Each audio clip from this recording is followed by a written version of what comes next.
In his article on Station 11, Maximilian Feldner says that usually post apocalyptic stories tend to present a rather negative view of humanity, depicting a post catastrophe world of violence in which the human survivors are determined by their struggles and efforts to survive.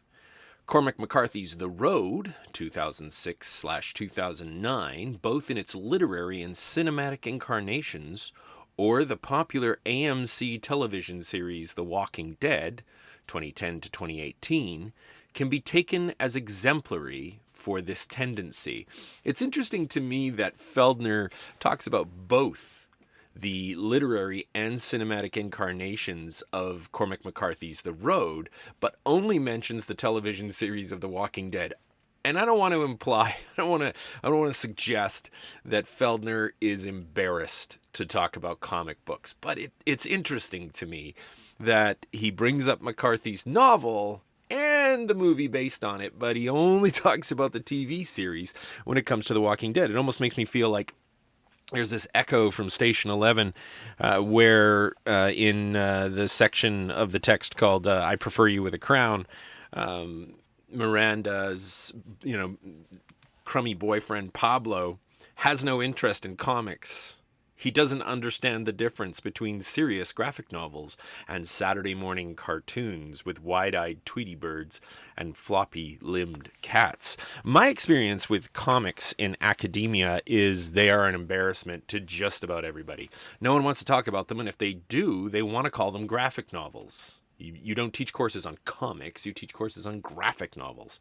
I taught a course called Comic Books and Graphic Novels. It was a senior seminar. And the reason I went that way is because there is a difference between these forms. So today we're looking at Station 11, the section of the novel called Toronto, and we're using we're using The Walking Dead as our contrast point. But because Station 11 talks about comics so much, I feel like it would be remiss of me to not include a comic book in the course. And it's taken me years actually to get this in here. So I've had iterations of this course where there were no actual comic books. We looked at Calvin and Hobbes in the way that I did in the last lecture, but we never really got around to a bona fide comic book. Last time I talked about how comic books are defined as periodic series produced in the comic medium. The stories in a comic book are released episodically and can continue indefinitely. And if you read the introduction to Volume 1 of Robert Kirkman's The Walking Dead, he speaks about how there's a sort of ambiguity as to whether or not he knew when he wrote that introduction how far he was going to take this story. There's a sense in which it might just go on indefinitely. And then you have the graphic novel, which is a standalone long-form narrative produced in the comics medium. A standalone long-form narrative. So this is distinct from what continue to be the monthly comic books. So a comic book comes out monthly or bi-monthly. It's periodic, and it's a periodical, like a magazine. Once upon a time, you could pick up comic books at your local convenience store, grocery store. They would have these spinny racks that had comic books on them. And today, mostly we buy those sorts of comics from specialty stores, which cater to comics fans. Comics as graphic novels, on the other hand, we can find at Chapters. Most bookstores carry them. They're far more popular than they once were. And children's graphic novels I have seen in convenience stores and really large drugstore chains like London Drugs, Shoppers Drug Mart will occasionally carry very popular children's graphic novels along the lines of Amulet or Bone. But The Walking Dead, you'd probably have to go to your Chapters for. Or again, you go to that comic specialty store. But The Walking Dead was hugely popular as a comic book. It's why AMC picked it up as a TV series. And if you're wondering why I assigned the collection of the comics instead of having the TV series available to watch for my students, it's because you can't control the graphic nature of a film. You can't stop those images from coming at you. And since I was already going to produce an assault on the senses in terms of graphic violence, with Mad Max Fury Road later in the semester, I thought I would not add injury to insult by also assigning The Walking Dead. I don't mind assigning violent or disturbing content in senior level courses that are up to a student in terms of choice as to whether or not they want to take that course. But this course is required for students. This is one of the ones that you have to take on your way into the university, the rest of the university. And so I felt like, well, if we're all locked in here together, it's kind of unfair of me to be assigning something that might be super disturbing. The comic book, on the other hand, is we can control to some degree how fast that imagery comes at us. We don't have to turn the page if we don't want to. I suppose you can always turn the TV show off. But again, it's just you have a greater amount of control over reading comics or prose, for that matter, than you do of the, instantaneous jump scare of a show that's intended to shock or disgust. And some people find The Walking Dead just objectionable in that way. So I wanted to be careful with those sensitivities. But that says something also about the way that Robert Kirkman and Tony Moore produced The Walking Dead as a comic book. And we should know that, in a way, the entire series of The Walking Dead can be understood as a graphic novel. Now that the series is over, we can say, okay, it's a long-form narrative and it's standalone, at least in this huge collection of collected volumes or even single issues. They sort of stand as a graphic novel. I wouldn't want to make too much of a distinction there, because I really couldn't refer to... If I'm not going to accept The Walking Dead as a graphic novel, then I ought never to refer to a number of Charles Dickens's works as novels, because they were originally released periodically. They were released episodically, and as was H.G. Wells's War of the Worlds. So we have a little of both here. We have the comic book and we have the graphic novel. One of the things that was sad for me about getting the collected edition, and I'm sure that there are higher prestige format collected editions, it's just the sort of thing I would not force my students to pay money for, was that the covers for the individual issues were not included in the collected volume, and you have no idea where each issue ends. Now, you can figure that out by going online to a Walking Dead wiki, and they'll give you a summary of each issue, and you will be able to figure out where each issue ends. You might say, well, why would I care?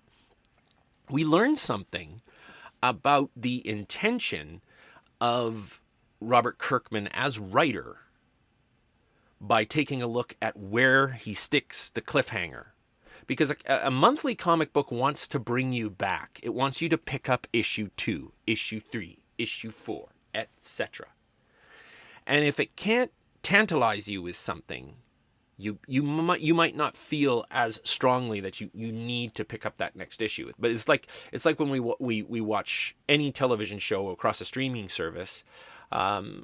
We've got that little break point where, would you like to, they start jumping to the next episode, and you have to make a decision about whether or not, am I going to commit and watch this, or am I going to go do my homework? And so Netflix can just keep us going. And comic books want to do the same thing. They want to keep you going. They want to keep you hooked on the content, hooked on the narrative. And so ending on a cliffhanger is one of those techniques. But if you go and take a look on those wikis, and I'm going to tell you where each issue ends anyway, we learn an awful lot about what Kirkman's intention is for this comic book. What is the point of it? And if you read the introduction to Volume 1 of The Walking Dead, you'd say, oh, this is what I'm about to demonstrate by showing you. But this is me saying, like, how can we read comics to understand perhaps some of that deeper content that we want out of serious literature? The first issue ends with Rick Grimes shooting the zombie on the lawn. And it's not an action moment. It's not a will he live moment. It's a what happens next moment, because he drives off into the distance. But this isn't a cliffhanger in the sense of, an action moment. This isn't like stuff blowing up and we're not sure if Rick Grimes has lived through it. Instead, it's a character moment. It tells us something about who he is. The fact that he stops to take the time to end this miserable creature's life says something about who he is as a character. The second issue ends with him finding his family. His wife yelling Rick, his son yelling Dad, and those are both their own individual panels, spaced roughly the same, but running all the way to the edges of the page, which says a lot about how important they are. The more space a comic artist gives to the writer's story, the more important it is to the narrative. And writers will often indicate, or writers sometimes indicate in scripts that they write. They write scripts, just like a TV script or a film script, and that goes to the artist who then interprets that for the page. But we get 3 panels with this reunion. Wife yelling Rick, son yelling Dad, and then this sudden jump in closure to all of them embracing and him saying, "Oh, thank God." And the landscape at the bottom of that page bleeding out outside the frame. It's not within the comic panel. So there's that same sense that we looked at last time with Calvin and Hobbes, where they're rushing out to adventure and there's no panel restraining them.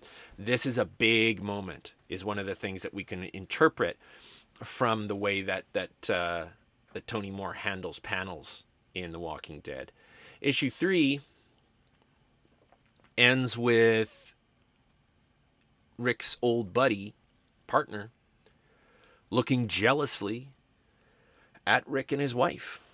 And what we know by then is that it sounds like this, something was up. Something was going on between them while they thought that Rick was dead. And his partner's not happy about that resolution. Issue 4 ends with a conversation between Rick's wife and the partner, where she says that night, that thing that we've been wondering about as readers, that night was a mistake. Look at what we're getting for ending pages. Where does the comic end each time? And what does that tell us about what the point of this particular comic book is? Because, The Walking Dead, we know, is about zombies. And I won't reveal, how issues 5 and 6 end, because you can go and you can check that out. And because The Walking Dead is about zombies, I suppose we would think that each of the issues would end with these full-page splash drawings with no tiny borders of Rick down on the ground in this urban, this huge city. He's on his horse. He's surrounded by zombies. That looks to me like the kind of cliffhanger we'd expect from The Walking Dead. Or when Rick and the young kid who rescues him go back into the city to find guns. And we see this tank and all these zombies. It's just a sea of zombies. That's a good cliffhanger if the whole thing is really just about zombies.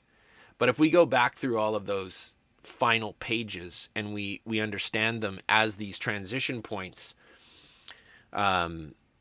moment to moment, action to action, subject to subject, scene to scene. What are we moving between from issue to issue if we consider how each issue is ending?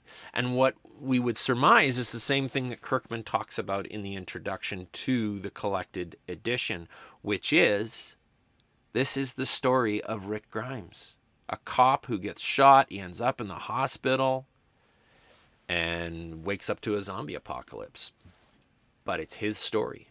And it's not just about his story intersecting with zombie violence. It's his emotional journey as a character. And I think about this, I've been thinking about this as I'm reading a book called The Long Way to a Small Angry Planet. I can't remember the author right now. But it's about a crew of a spaceship who have to go do a job in this area of space that's quite dangerous. And it's very episodic. It would make a great television show. but not much really happens. There's not like a lot of laser battles. There are some tense moments, but the whole narrative is character-based, solidly character-based. And when we have a character-based narrative, people will often complain nothing happened. I say this about short stories often. I remember reading short stories when I was in my intro English course and going, nothing happened. Oh, are you sure? Is it just that nothing blew up? Is it just that no one got their arm chewed off? Now, we still have moments like that in The Walking Dead, but it's largely character focused. We also want to take a look at Walking Dead just to see how the comic book operates. Again, in the same way that I did with Calvin and Hobbes last lecture, I want to take a look at how closure is generated through the layout, the careful layout of image and text all on one page, so that when you turn the page, you get some form of shock. So you look at this right away. First thing that the writer and artist do in The Walking Dead is give us this moment in Rick's life where he's hunkered down with his partner, and they've got this crazy, criminal with his "I ain't gonna back, I'll die first" moment, and he shoots Rick. And the way that Tony Moore draws it, it looks like Rick loses a good chunk of the right side of his body. We realize it's a brutal, brutal wound. So what kind of, moment-to-moment shift do we get here when we turn the page? Well, we're probably expecting moment-to-moment. We're probably expecting action-to-action. We might assume, and this is the thing about the way that we read, is that we're always jumping ahead. We're always trying to figure out what's going to happen next. We love to anticipate where a narrative is going to go, and Lord knows we want to let everybody know when, I knew that was how it was going to end, right? That's those bragging rights, right? I knew that he was the villain the whole time, or I knew the secret ending to whatever movie, and not in a I read it on the internet way, but you figured it out just by taking a look at that. We love to know that we've solved the puzzle of the narrative in that sense. But good storytellers want to subvert that. They want to challenge that, and Kirkman and Moore do that right off the kick, because we get one page of this shootout, and we turn the page, and it's not moment to moment. It's not action to action. It's subject to subject is what we get, and potentially scene to scene. So we've got subject to subject on the first page, moving back and forth between the perspectives of the criminal and Rick and his partner. And then when we turn the page, Rick wakes up in a hospital. That's a huge jump. That's a scene to scene jump. That's a massive moment of this to that. And in many ways, it mirrors the sorts of jumps that we frequently experience in Station 11. We don't just experience scene to scene, or we experience those subject to subject, right? Because as I've already said, the focalizer changes from section to section of Emily St. John Mandel's narrative, and then at some points within a single section, we're getting multiple focalizers. But not they're all in the same scene. It jumps around in time, in space, in perspective. But interestingly, if you're paying attention, not thematically. Thematically, Emily St. John Mandel is ringing that bell of survival is insufficient over and over again. And some of the elements, the motifs that we've talked about with terminal language, both an end of a thing and the transitory nature of moving from one space to another, one life to another, one world to another. Rick wakes up, explores the hospital. We get a page of action to action where it's all Rick, and there's just moments between the panels, just moments between the panels. And this happens in film too. All of these types of transitions, they happen in film, they happen in prose. They're just handled differently in those media. So we can take these ideas of these different forms of closure and apply them to other forms of narrative. It's just that in comics, they are visualized for us, and so we can see them in a way that we don't necessarily immediately see in prose, and is harder to see in film because film just keeps coming at us with image after image after image, whereas a comic book lays those images out on a page. But there is significant overlap between these forms of media. And we might say that the comic book is the space where prose meets film. Some film people will probably really argue with me on that because they say, like, there's no sound, there's no motion, you need motion for film. I'm just saying the visual element, the visual language of film being utilized in comic books. I don't think that connection can be, you can't say, oh, there's no connection like that whatsoever, because there are a lot of people who work in storyboard art, the kind of images that are created to produce a film. When we get to Mad Max, we're going to learn, I guess we're learning today, that movie had no shooting script. It just had a huge number of storyboard art, huge amount of storyboard art. And that was basically the script. And that kind of art is often drawn by comic artists, or storyboard artists find work as comic artists because comics is sequential art.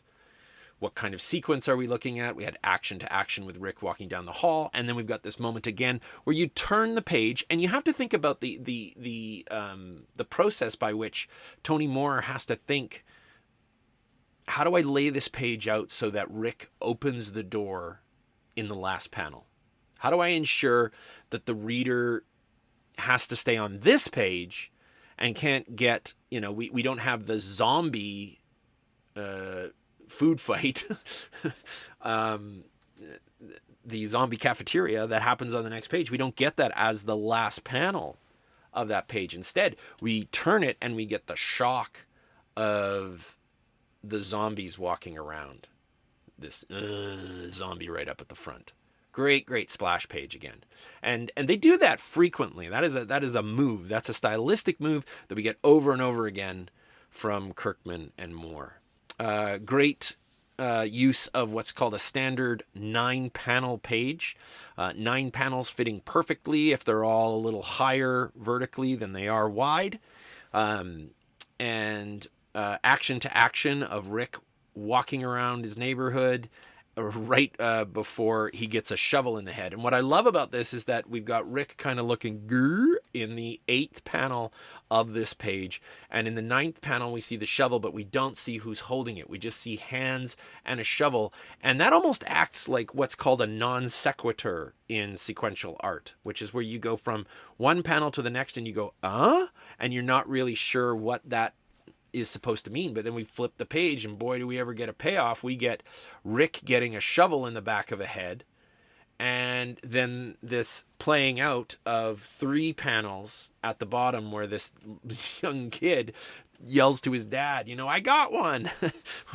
Not a zombie, son. But Rick's the moment of violence where the shovel hits Rick is outside those bordered panels again. So I think it's really cool the way that's used over and over through this book. Really, really great comics art, even if you don't love the content. And one more thing about the way that this book is designed, one of the reasons that I chose it over using the AMC TV series, is that it's in black and white.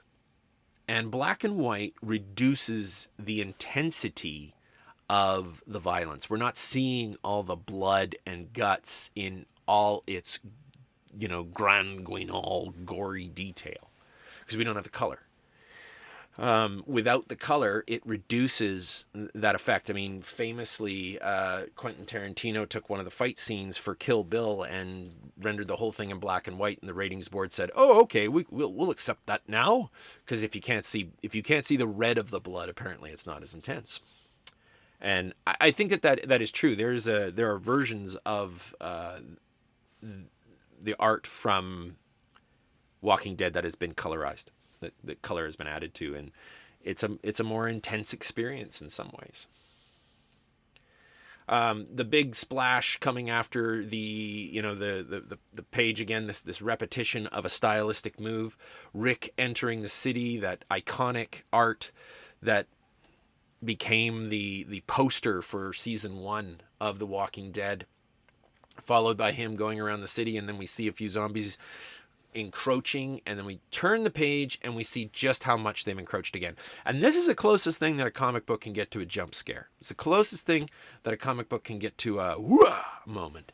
There's a horror comic called Clean Room, written by Gail Simone, and I can't remember the artist's name, but there was a great moment in that series that the artist talked about on Twitter. He said, we've got some stuff this month that's really, really disgusting and disturbing. And I remember replying to that tweet saying, like, and how would that be different from any other month with Clean Room? He was right. He was right. It was super disturbing. And the way that it was laid out was just like these pages where we get lots of action, a number of small panels, maybe an entire page of smaller panels, that 9-panel layout. And then we turn the page, full-sized art. The entire page is one thing, and it's meant to be a kind of like a gut punch or a jump scare, a moment that makes us go, oh, because there's nothing else to see. That art just jumps out at us. Same thing is what this artist was talking about with this comic, Clean Room. Turn the page, did not want to see what was on the next page. Absolutely was right about just how disgusting that was. But again, we've got action to action between each panel. Subject to subject, because we don't just have Rick's perspective, we also have the zombies' perspective and this weird low camera perspective. If we were using cameras in this medium, there's this really low angle that looks up at Rick, with his back turned. I love that Tony Moore draws him with his back turned, that we're seeing Rick from behind as though the zombies are sneaking up on him, but we can also see that the zombies have snuck up on him from the front, right? That he's surrounded. It's a really, really great panel. Wonderful, wonderful comics art. But in as much as we have these moments of small panel, small panel, small panel, big surprise, we got to remember what I started out demonstrating, that The Walking Dead uses character moments, at least for this first volume, character moments as its cliffhanger. From issue to issue, what does the comic focus on? What does the artist focus on? Where does the comic bring the point that's like, come back. We want you to keep. Because you can do a standard cliffhanger, which is like, whatever will happen next. But I think Kirkman is a gifted enough writer that he had to have known what he was doing. There's too much consistency here to not have, like that every one of these issues ends on a character moment and his own statement that this is Rick Grimes' story. And then you get these amazing pages where it's a full page with multiple panels, but the art doesn't change all that much from panel to panel. And Scott McCloud calls this moment-to-moment shifts in the narrative. Rick sleeping next to his son, sleeping next to his wife. There isn't really a lot of shift in the art. In fact, I have no doubt that this was scanned, perhaps originally drawn in a digital environment, but the art gets replicated because it's too similar for it to just be redrawn. And somebody might say, well, that's just because the artist was lazy. No, it's because what the artist is trying to do is to create a sense of time slowing down. That we spend an entire page with our eyes scanning down panels, and there's hardly any. There's like Rick gets this one speech balloon, and it's got an ellipses point in it, three dots, right? These 3 periods. Like he almost says something, and then he just reaches out and touches his wife's face. There's moments of quiet, emotional development being rendered by a repetition of horizontal panels, really long panels that stretch almost to the edge of the page, where very little happens, moment to moment, where there's this quiet, emotional event happening. And this is the thing about when people say, like, oh, I didn't like the plot, or there wasn't much to the plot. Again, what do you mean by that? Because if this is a character-based narrative, then big things can happen, even if big things aren't happening. Think about it in terms of the way that we've been talking about this semester, with the difference between the big world-smashing apocalypse, the external apocalypse, and the little apocalypse of a person's emotional world.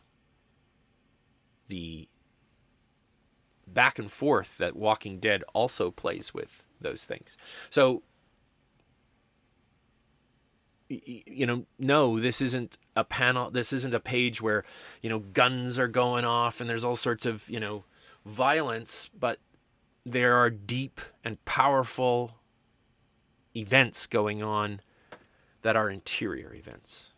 And we need to pay attention to those in a narrative, because if that's what most of the film, the TV show, or the book is about, and you're like, I didn't like the plot, there wasn't much plot. You say there wasn't much plot. Are you sure? Or was it emotional plot? Was the plot centered on emotional events, small apocalypses? We get a number, though, of these over and over again, these pages where long horizontal panels, very little movement, allows us to have this slow reception of the material. The moment when this predatory bird, this vulture-looking thing, is picking out a corpse. We hear, and then we see the last two panels with blam, blam. And the bird flies away. That's a quiet way of delivering what's going to happen next with the narrative. It's like the narrative slows down so that we can pay attention. But I think if we read Walking Dead, we understand at the very least, whether we read it in the way that I was just talking about or not, whether it's emotionally focused or not, we can certainly agree, even just reading volume 1 of The Walking Dead, that we can agree with Maximilian Feldner saying that Station 11 presents an unusually optimistic and hopeful vision of an otherwise bleak future. That, he talks about Cormac McCarthy's The Road, and I didn't assign The Road because nobody needs that much bleakness in their life. Walking Dead is enough. But to read Walking Dead, Feldner's saying, hey, Walking Dead's an example of the usual pessimistic and bleak visions of the post-apocalyptic future, whereas Station 11 is not. Now,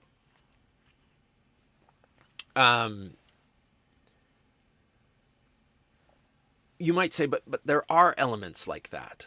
There are elements like that. We do have moments where the narrative focuses on violence and that kind of typical post-apocalyptic world. And I've had students argue that that Kirsten's narratives, the story of these 2 black knife tattoos that she has, the knives that we see on the front cover of Station 11, that some would argue that those are evidence of this being dystopic, of this novel being just as bleakly post-apocalyptic as some other work.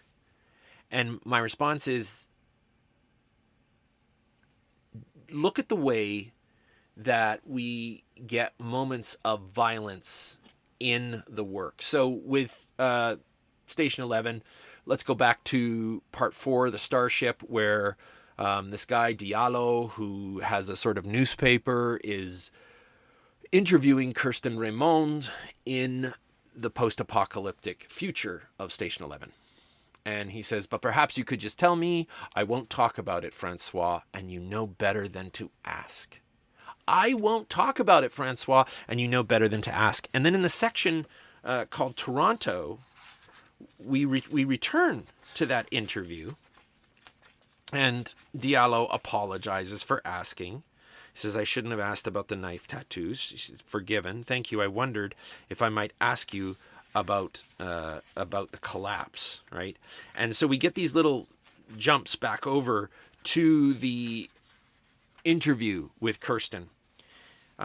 Later on, another one. As far as I know, Diallo says, and so when you left Toronto, you just kept walking with no destination in mind. And I love this transition because right before this, we had Jeevan leaving Toronto, walking with no destination in mind. And then Emily St. John Mandel gives us a cliffhanger, right?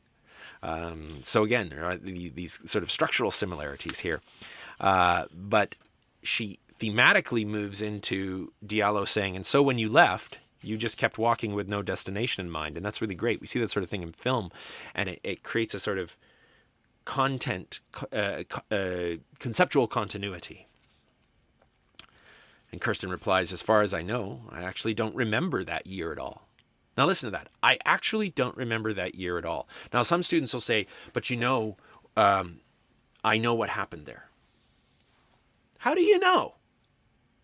Emily St. John Mandel never says. She never says what happened in that year. None of it, Diallo says. Absolutely nothing, she replies. Later on that page, she says, I can't remember the year we spent on the road, her and her brother. And I think that means I can't remember the worst of it. I think that means, she says, I can't remember the worst of it.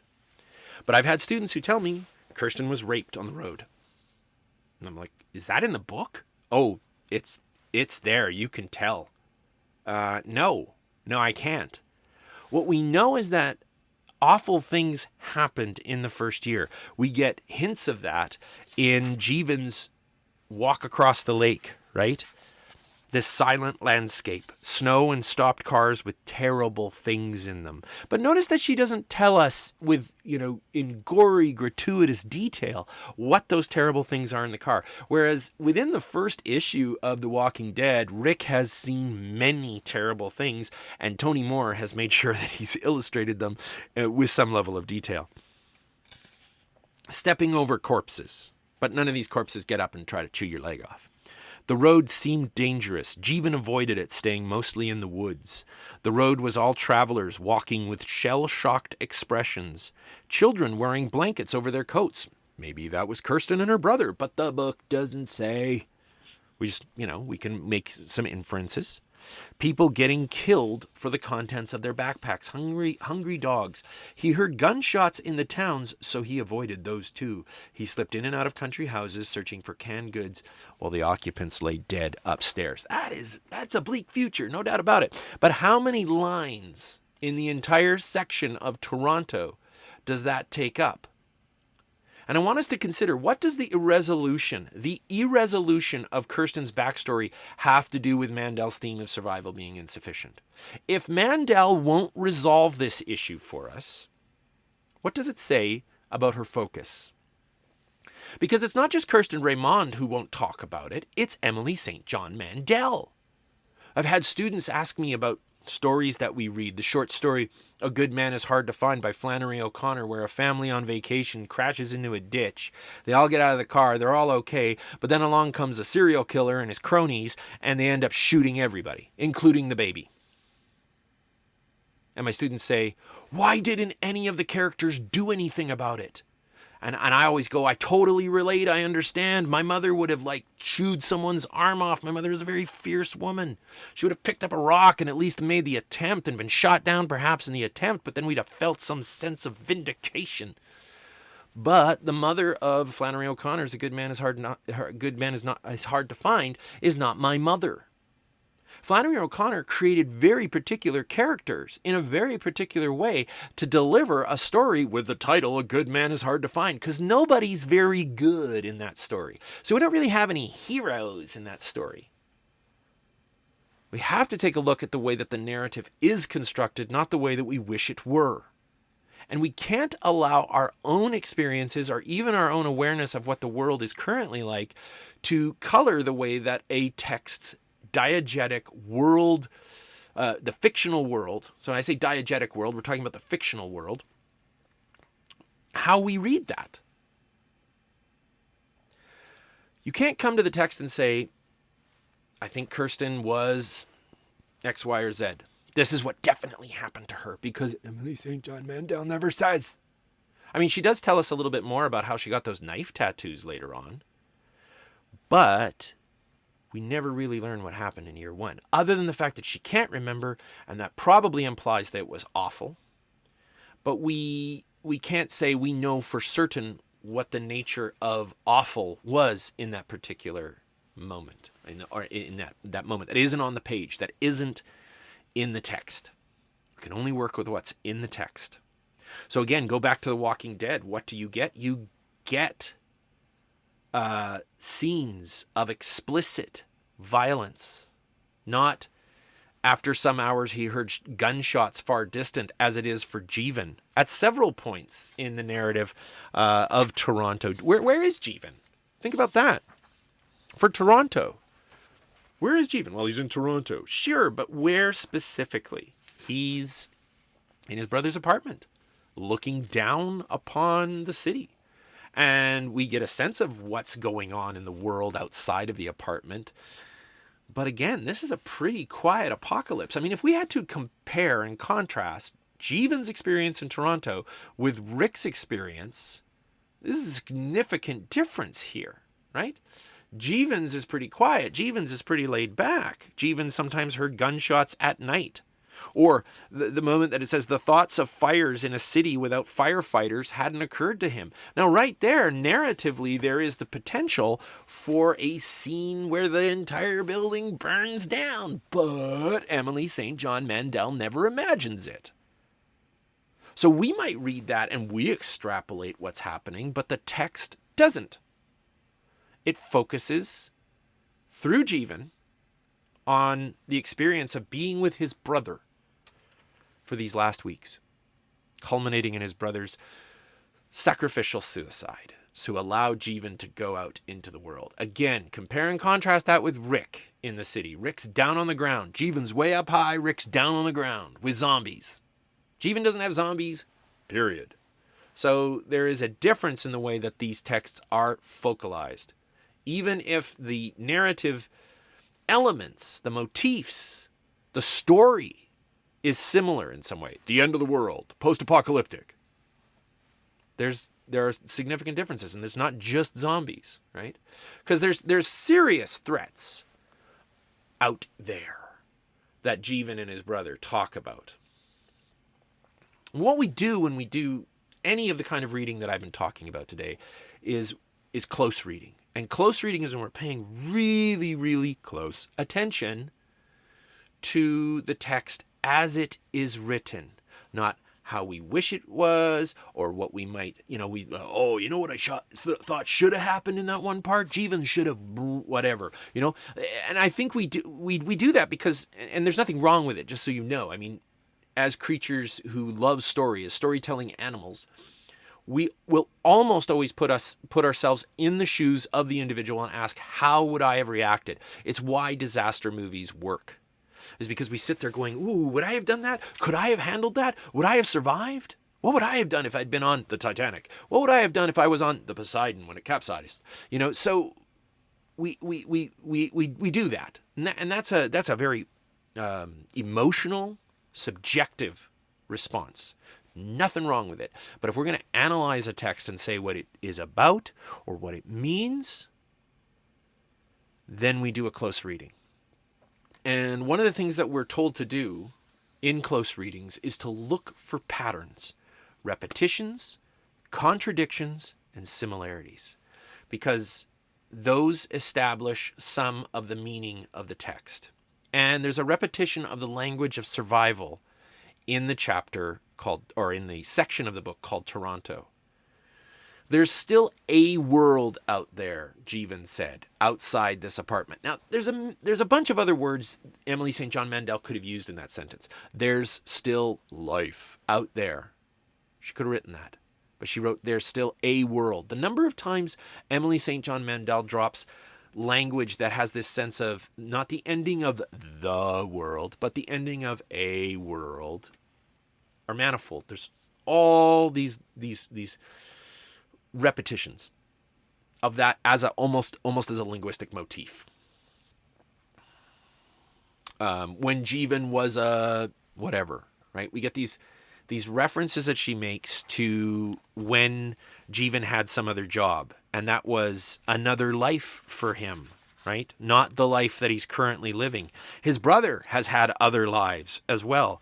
And in chapter, if we can call these chapters, these little chapter breaks, chapter 29, in a different lifetime, Jeevan had stood outside Arthur's house by the hour, smoking cigarettes and staring at the windows, dazed with boredom. In a different lifetime. And you think to yourself, no, it wasn't, because it's still the same lifetime for Jeevan, and yet we know it's not. Because Jeevan has moved on from life as paparazzi to life as guy who's, dating and not sure what he wants to be, might want to be an EMT. And then we get Jeevan living the post-apocalyptic life. So there are worlds. There's still a world out there, Jeevan said, outside this apartment. I think, Frank says, his brother, I think there's just survival out there, Jeevan. Now, there's tons of words Emily St. John Mandel could have used instead of survival. Why does she use it there? Because she wants that repetition of motif to reinforce the theme of the novel. I think you should go out there and try to survive. But there's more to it, right? There's more to life than just survival in Station 11. Sadly, not in Toronto. Not in this section of the book, which is why I brought it into conversation with The Walking Dead, because this is one of the chapters where there is mostly just survival. Although she keeps shoving moments of, hey, don't forget that survival is insufficient, all the way through it.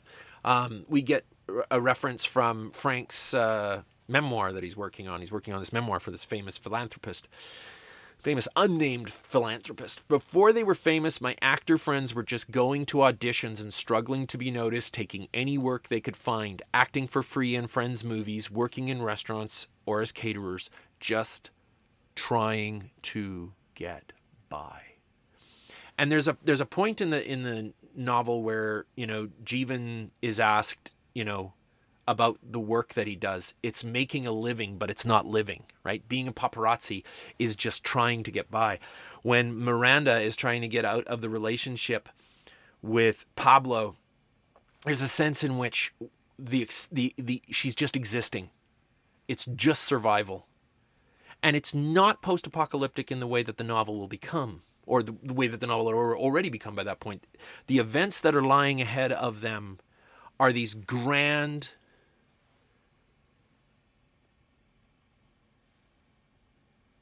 catastrophes on a massive scale. But Emily St. John Mandel keeps coming back to this intensive scale. And that's my pause just now was because there's these two words that Susan Sontag uses. Susan Sontag was a feminist writer and a great film critic, and she wrote this wonderful essay called The Imagination of Disaster about science fiction films of the 50s and 60s. And she said they're not really about science, they're about disaster. They're about aliens coming down and blowing everything up. And she said there's two modes of the imagination of disaster. There's extensive, which is the White House getting obliterated by an alien craft in Independence Day.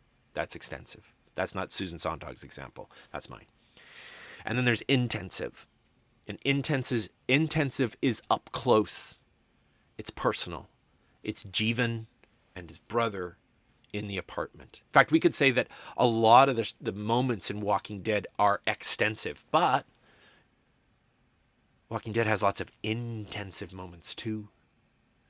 But put them side by side, and Emily St. John Mandel goes way further with the intensive moments. So the majority of the action in Station 11 is intensive, at least the action that is focalized for us. Again, remember, it's not so much about the events of the story, but rather the way in which those events are mediated, the way those events are focalized for us as a reader or a viewer.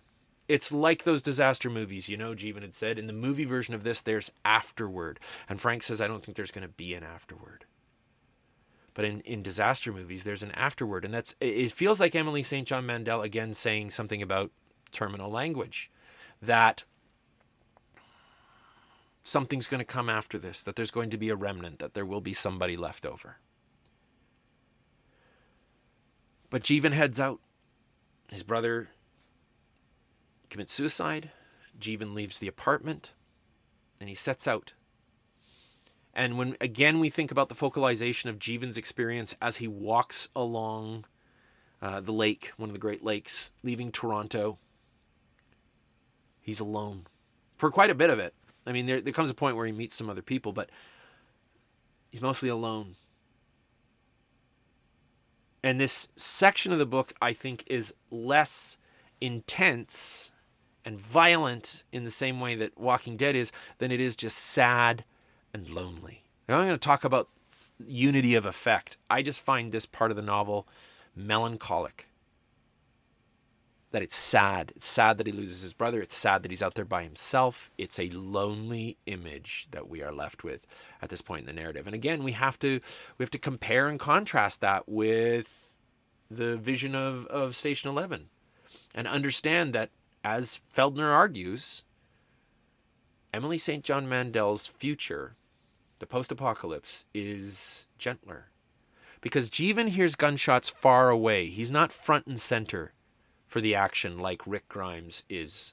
So many panels of The Walking Dead include blam, right? The gun going off. So bringing these two texts into comparative space with each other helps us to understand what Emily St. John Mandel is up to. If we just read Station 11 by itself, we might think, oh, this is a really intense novel, it's really bleak, it's dystopic, just like Patrick DeWitt says. But when we bring it into conversation with other texts like The Walking Dead, and Feldner does that over and over again. In fact, many of the academic papers that I've read, essays that I've read about Station 11, bring it into conversation with The Walking Dead, which is why I wanted us to be able to have that comparative node as well.